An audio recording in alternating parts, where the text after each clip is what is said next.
ये flow rate होता क्या है, यानी इसकी definition. Pump flow rate is the volume of fluid, यानी एक फ्लूइड का वॉल्यूम है that is transfer through a pump, जिसको एक पंप के द्वारा ट्रांसफर किया जा रहा है एक जगह से दूसरी जगह इन गिवन टाइम पीरियड, एक नियमित टाइम पे। तो अगर हम इसकी एक एग्जांपल से समझें कि एक घंटे में कितने फ्लूइड की क्वांटिटी को पंप ने एक जगह से दूसरी जगह ट्रांसफर किया है, और जो वो क्वांटिटी है वो उस पंप का फ्लो रेट है। और इस फ्लो रेट को हम अलग अलग यूनिट्स में मेजर कर सकते हैं, जैसे कि मीटर क्यूब पर आवर में, लीटर पर सेकंड में, या फिर गैलन पर मिनट्स में। और ये सारा डाटा आपको पंप की नेम प्लेट पे भी देखने को मिल जाएगा कि उसका फ्लो रेट किस यूनिट में उसकी प्लेट पे मेंशन किया हुआ है।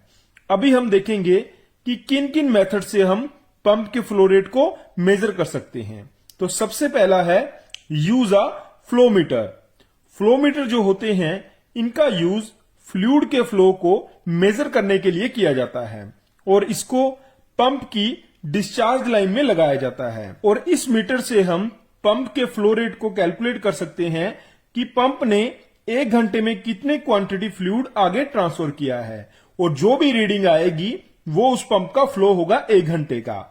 और अगर आपको उस फ्लो को सेकंड में निकालना है तो फ्लो मीटर से जो रीडिंग आपको पर आवर मिली है उसको आपने 3600 से डिवाइड कर देना है, तो आपके पास जो वैल्यू आएगी वो लीटर पर सेकंड में आ जाएगी। दूसरा जो मेथड है calculate the flow rate manually bye collecting fluid, यानी सेंट्रीफ्यूगल पंप की डिस्चार्ज लाइन से हमने एक फ्लेक्सिबल लाइन लगानी है और उस फ्लूइड को एक ड्रम में कलेक्ट करना है।